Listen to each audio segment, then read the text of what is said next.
For today's vlog mga pare ko, may panibagong YouTube channel naman tayong i-review o i-feature walang iba kundi yung YouTube channel ni Kalingap Dan. So yung mga pare ko, ito si Kalingap Dan, mayroon na siya mahigit 387,000 subscribers. Ginawa yung YouTube channel noong January 2, 2022 at may total video views na umabot sa 59,319,142.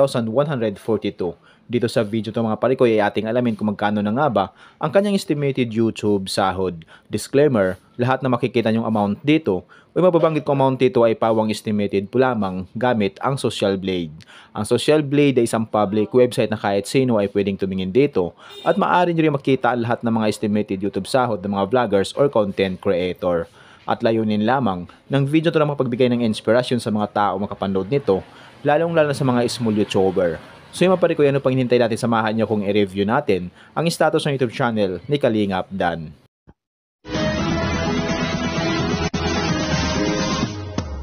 So yun mga pare ko, dito tayo ngayon sa official YouTube channel ni Kalingap Dan dito sa Social Blade. So mayroon siyang 937 uploads na video.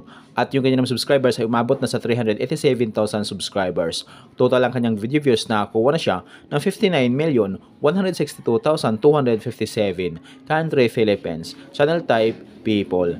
Ginawa kay YouTube channel noong January 2, 2022.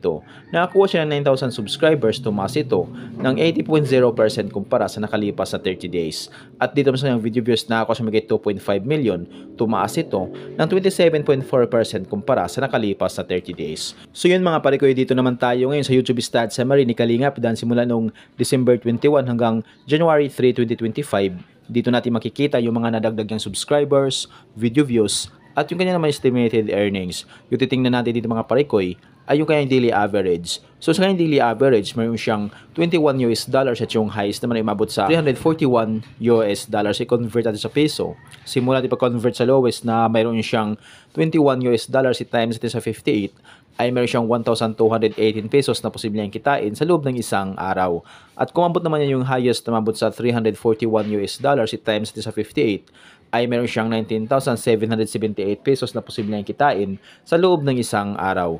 So yun mga parikoy, dito naman tayo ngayon sa kanyang estimated monthly earnings. So disclaimer po lamang mga parikoy, ang video na ito ay layunin lamang na makapagbigay ng inspirasyon sa mga taong makapanood nito, lalong-lalo na sa mga small YouTuber. So dito nga sa kanyang estimated monthly earnings, meron siyang $639 at yung highest naman ay umabot sa $10,200.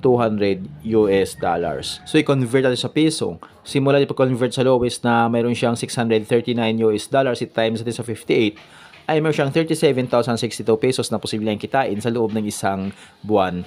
At kung mabot naman niya yung highest, tumabot sa $10,200 i-times natin sa 58 ay meron siyang 591,600 pesos na posibleng kitain sa loob ng isang buwan. Pero maring magbabago pa ito mga parikoy, depende sa dami ng views na makukuha ni Kalingap Dan. So dahil ang sahod ng mga vloggers or content creator, nakadepende sa dami ng views, hindi sa dami ng subscribers.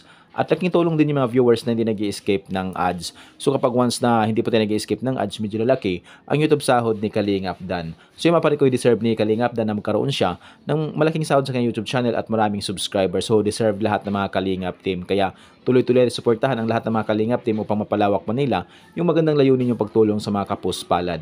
So yung mga parikoy, hanggang dito lang yung video natin. So kung mayroon kayong iniidolong vlogger na gusto nyong malaman kanilang estimated YouTube sahod, paki-comment lamang sa comment section at gagawa natin ng ganitong klaseng ori ng video. At kung nagustuhan nyo ang video ito mga parikoy, huwag niyo po sanang kalimutan mag-like, share at mag-subscribe sa munting channel na ito. Once again, this is Parikoy TV. Peace out.